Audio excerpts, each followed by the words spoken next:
Good day everyone.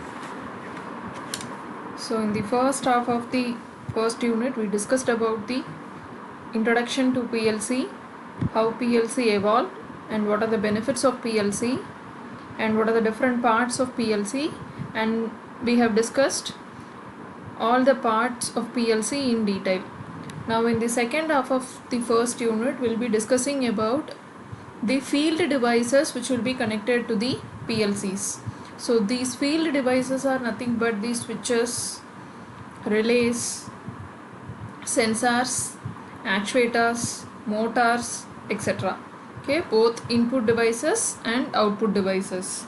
So in this lecture we'll be seeing about the input devices. So the input devices used in the field. Okay, so here we'll be discussing about the switches first. So first device which we are going to see is a electromagnetic control relay. So we all know relay element, it is an electromechanical element, and this relay element, it acts as a switch. Okay, so this is going to switch the field devices on or off. Okay, so this electromagnetic relays are mainly used as output devices, that is, it will be connected to the output terminal of the PLC. Okay, thereby from this relay it will be connected to a higher power devices like a motor, etc. Okay, so here PLCs, this is mainly used because PLCs are not designed to handle heavy current or voltage, we all know that, and we have an isolation between the output module and processor, right? So the isolation is provided mainly to prevent the field fluctuations, the field power fluctuations from affecting the PLCs. Okay, so here this is a magnetic switch which uses electromagnetism to switch contacts. So in relays there are two main parts, one is coil, another one is contact. Okay, so these coils are rated for the type of operating current, that is either AC or DC, and contacts are rated in terms of maximum amount of current that can pass through that contact, like 5 amperes, 10 amperes, etc. Now this is how a relay will look like, and this is the circuitry inside the relay. So look at the circuit, there are two main parts, one is coil and the other one is contact. Okay, so if you look at it carefully you can see that coil is connected to the plus and minus polarity, so it is connected to the source. So the source is connected to the coil, and here we have a switch. So once the switch is on, the source will be connected to the coil. So coil, it produces electromagnetic force, right? So because of that electromagnetic force, this contacts get switched on or off accordingly. Okay, so you can see that to this contact load devices are connected. Okay, now you can get a better picture here. Look at this diagram. So here see, this is the coil part and we have contacts. Okay, and we have a spring arrangement and armature arrangement. So contacts, we have two types of contacts, one is fixed contact, other one is movable contact. Okay, so here is the fixed contact and this part is the movable contact. Okay, so fixed contact 1 and 2, and this is the movable contact, and this is the coil. So this is an electromechanical element. So here the coil is de-energized, that is, we have not connected any source to the coil. So look at here. So once energizing, you will be connecting a power source to the coil. Okay, so first let us discuss the status of relay when the coil is de-energized. Okay, so there is no power supply connected to the coil. Now this is the initial position of the relay contacts. We have two fixed contacts and one movable contact, and we have an armature, right, and a spring arrangement. So when the coil is de-energized, there is no electromotive force, there is no EMF, so the contacts will not be switched. Okay, So this fixed contacts is actually of two types, normally open and normally closed. Look at here, this contact is normally closed because the movable contact is in contact with the fixed contact. So this part of the circuit forms the normally closed contact, and this part of the circuit is the normally open contact. Okay, so when the coil is de-energized, there is no EMF, so the armature is fixed to the normally closed contact. Now when the coil is energized, there is an electromotive force. So because of that electromotive force, what happens is this armature gets attracted towards this coil. Okay, so when this gets attracted, the contact over here, it breaks and it makes a contact in the lower part of the circuit. So look at this diagram. Okay, so this is how a relay works. So through these contacts we can connect two output devices and we can control those devices. So normally two contacts, one is normally open and the other one is normally closed. So normally open contacts are those contacts that are open when no current flows through the coil, but that are closed as soon as the coil conducts current. Now remember that previous diagram. Now this is the coil in de-energized state, right? So from the armature we had two contacts. So this is one contact and the other fixed contact. So armature had two movable contacts, right? So this is the normally closed part, okay, which we saw here. So this is the normally closed part. So normally closed is here and this is normally open. Okay, so what they have given, normally open, it is open when the coil is de-energized, but once the current is provided to the coil, this becomes closed. Okay, and normally closed contacts are closed when the coil is de-energized and open when the coil is energized. Now look at here, here the coil is de-energized and this contact is closed. Okay, so these two contacts are represented like this, normally closed contact and normally open contact. Closed, we have a line crossing over this contact. Okay, so this is in de-energized state. Now let us assume the coil is energized. So once the coil is energized, it produces EMF force which attracts the armature. So what happens, the normally closed contact, it breaks and it becomes open, and this normally open contacts, what happens, it becomes closed, right? So this is how when power supply is given, these contacts reacts. Okay, so here look at this, so coil and the associated contacts. So this is how a relay looks like, and here is a simple example using relay. We are going to control two lights, okay, red light and a green light, using single relay.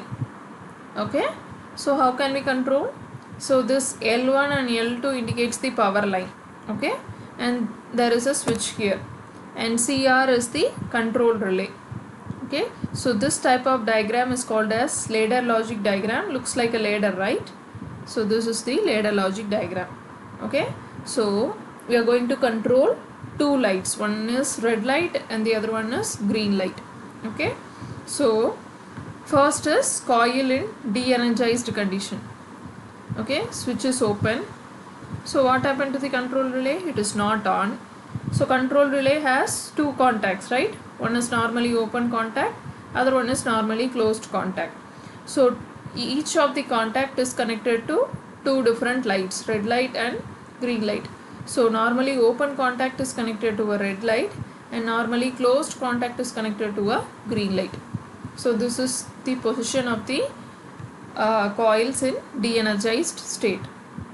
Now look at here, switch is open, control relay is not on, normally open contact, it is open, so there is no connection to the load. So this red light is in off condition, but this contact is normally closed contact. closed is it is touching each other. Okay, so there is a contact. Now what happens to the green light that is connected? It becomes on. Okay, now let us assume that the switch is closed. Once switch is closed, what happens? The control relay becomes on.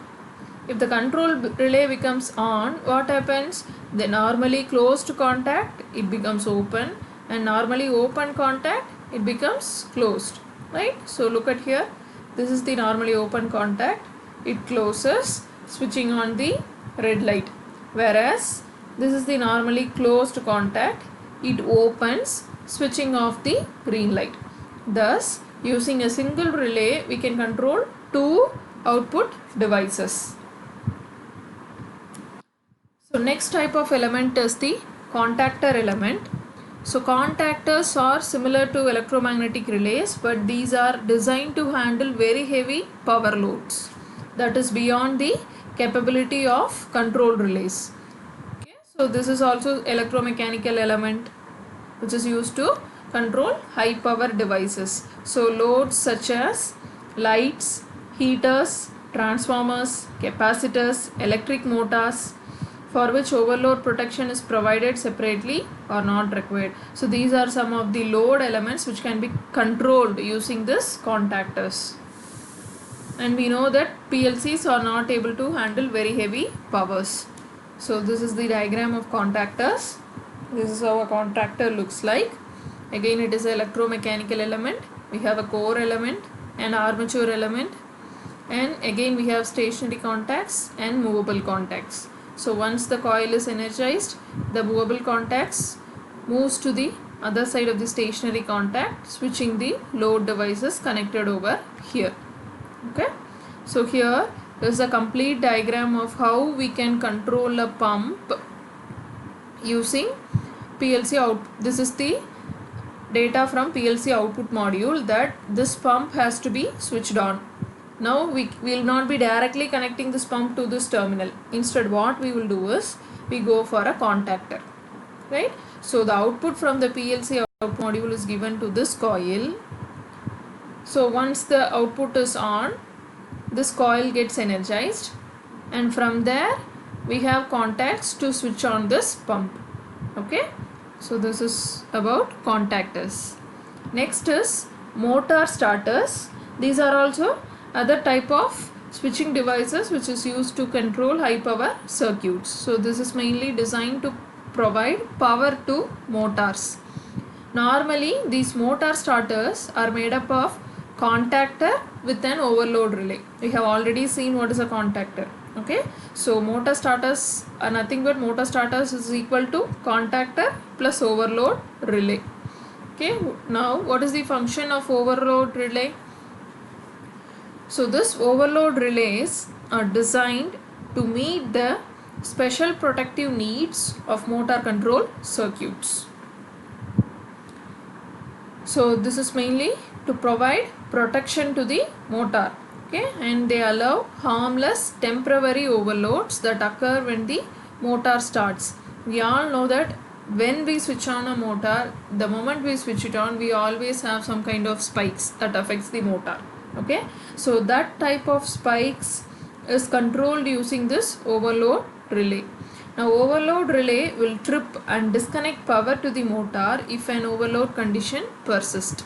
Okay, so for a prolonged period of time, let's say that there occurs an overload. Okay, what is an overload? The power it can handle, let's say it can handle only 230 volts, but we get a power of around 420 volts. Okay, so that leads to overloading condition.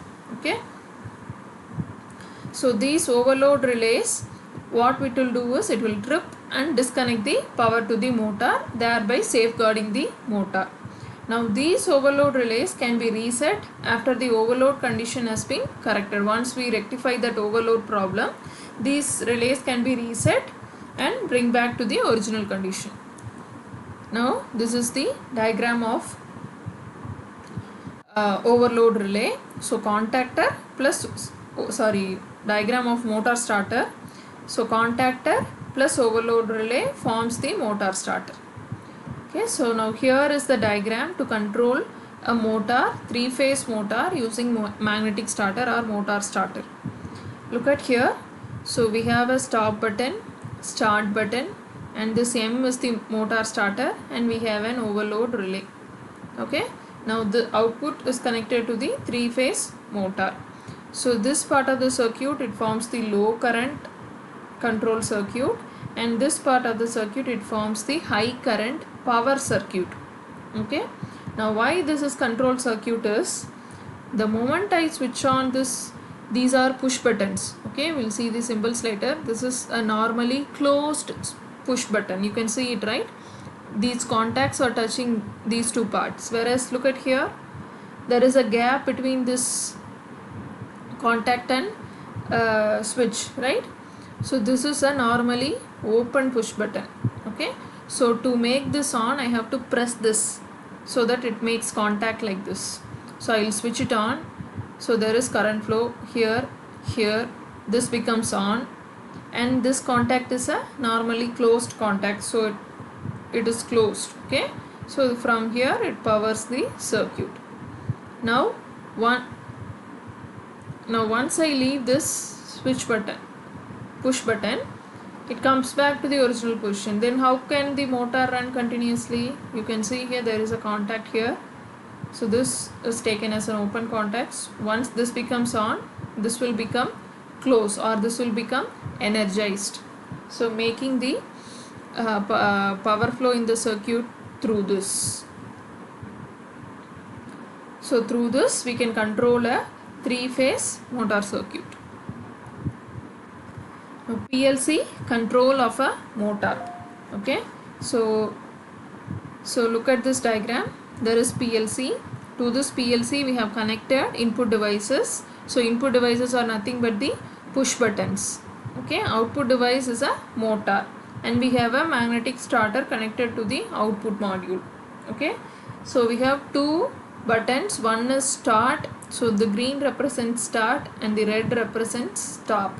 So normally the red stop button is a normally closed push button. Okay, and start is normally open, and we have an overload relay, overloading coil.